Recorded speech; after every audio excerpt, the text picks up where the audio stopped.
প্রিয় দর্শক, নতুন একটি ভিডিওতে আপনাদের স্বাগতম। এক ঘরে দুই ভাই থাকলেও মতের পার্থক্য থাকে, আর চার ভাই থাকলে 4 রকম মত হবে, এটাই স্বাভাবিক।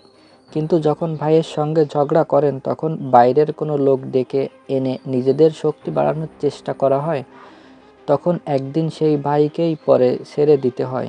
ইতিহাস এমন অনেক ঘটনা আছে। সেই শিক্ষা মাথায় রেখে বাংলাদেশের ভবিষ্যতই যেন যে সরকার আসুক না কেন, ডক্টর মোহাম্মদ ইউনূস বা বিএনপি বা আওয়ামী লীগ, অন্য কেউ আসুক না কেন, আমরা সবাই ভাই বোনের মতো রাজনীতি করব এবং সবাই দেশের সঙ্গে বন্ধুত্ব করব এবং ভালোবেসে নেব। কিন্তু আমরা বাংলাদেশের জনগণ কখনোই আমাদের দেশের কোনো সামরিক ঘাঁটি অনুমোদিত করতে দেব না, কারণ এতে পরিস্থিতি অনেকটাই ক্ষতি হবে এবং এতে অনেক দীর্ঘস্থায়ী হতে পারে। আমি যেমন আমেরিকার ঘাঁটি চাই না, তেমন চীন, জাপান, পাকিস্তান কিংবা অন্য কোনো দেশের সামরিক ঘাঁটিও চাই না। আমাদের কোনো প্রয়োজন নেই এসবে। আমরা শান্তিপ্রিয় মানুষ। আমাদের নিজেই সামরিক শক্তি উন্নয়ন করতে হবে এবং দক্ষ করতে হবে। নিজেরা যা আছে তাই নিয়েই চলতে হবে। কিছুদিন আগেই আমেরিকার একটি গোয়েন্দা প্রতিনিধি খুবই আশ্চর্যজনক ছিল। যুক্তরাষ্ট্রের প্রতিরক্ষা গোয়েন্দা সংগঠন থেকে সংক্ষেপে ডিআই-এর একটি প্রতিবেদনে বলা হয়েছে, বাংলাদেশের কিছু দেশে চীনা সামরিক উপস্থিতি স্থাপনের কথা ভাবছে চীন। এই অঞ্চলে যুক্তরাষ্ট্রের পর সবচেয়ে বেশি প্রভাব রয়েছে চীনারা। নিয়োগ এবং অর্থনৈতিক এবং সহযোগিতার দিক থেকেই ঘটনা দক্ষতা ততটাই আমরা সেভেন সিস্টারের সঙ্গে নিয়েও কাজ করতে হয়। যাদের সঙ্গে চুক্তি হয় সেটা সরকারের যারা থাকে তাদের সঙ্গেই হয়। প্রতিবেদনে বলা হয়, বাংলাদেশ ছাড়াও মায়ানমার এবং থাইল্যান্ড, ইন্দোনেশিয়া, পাকিস্তান, শ্রীলঙ্কা, যুক্তরাষ্ট্র এবং আরব আমিরাত, কেনিয়া, এমন অনেক দেশের নাম রয়েছে। চীন যেসব দেশে তাদের সামরিক ঘাঁটি নির্মাণ করতে পারে বলে বলা হচ্ছে। আমেরিকা ও রাশিয়া এবং ফ্রান্স, জার্মানির সব দেশেই পৃথিবীর নানান প্রস্থ সামরিক ঘাঁটি স্থাপন করা হয়েছে।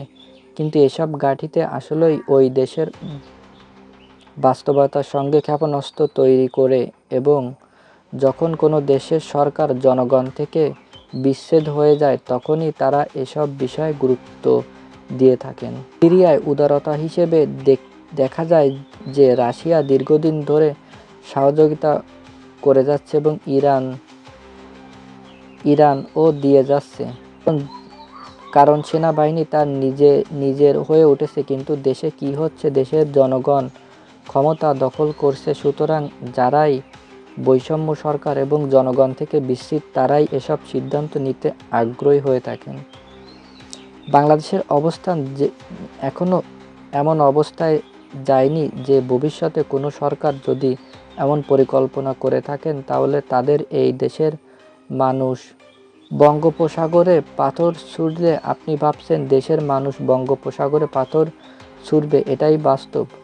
চীন সামরিক উপস্থিতি নিয়ে যে তথ্য আমেরিকাকে দিচ্ছে সেটি সঠিক কিনা সেটি বড় একটি প্রশ্ন হয়ে দাঁড়িয়েছে। চীন বলছে তারা কোনো সামরিক ঘাঁটি চিন্তা করছে না। বাংলাদেশের জন্য এমন কিছু তাদের কোনোভাবেই প্রয়োজন নেই। ঢাকায় চীনের দূতাবাসও স্পষ্ট বলেছেন এই তথ্য ভুল। তারা জানেন না যুক্তরাষ্ট্রের এই প্রতিবেদনে কী ভিত্তি তৈরি করেছে। চীনার কোনো সামরিক ঘাঁটি স্থাপনের ইচ্ছা নেই। বাংলাদেশের সঙ্গে আমাদের সম্পর্ক বন্ধুত্বপূর্ণ সম্পর্ক চাই এবং এমন কোনো আমন্ত্রণের প্রস্তাবও আমরা পাইনি। এখানে প্রশ্ন হলো, এই প্রতিবেদনে কি যুক্তরাষ্ট্র ইচ্ছাকৃতভাবে করছে? অনেকেই বলছে এটি আন্তর্জাতিক রাজনৈতিক খেলা। আমরা এই খেলায় জড়াতে চাই না। আমাদের দরকার নিজেদের সামরিক শক্তি এবং শক্তিশালী করতে হবে। যন্ত্রপাতি হালনাগাদ করার এটি কোনো বিকল্প নেই। বিশ্বে একদিকে চলা যায় না। ফেসবুকে লাইক কমেন্ট দিয়ে যুদ্ধ জেতা যায় না। বাংলাদেশের চিৎকার করে লাভ নেই, যদি ভিতরে যদি কিছু না থাকে, তবে খালি মাঠে গোল দেওয়া। আমরাও বাস্তবায়নে পরিস্থিতি অনেকটাই কঠিন।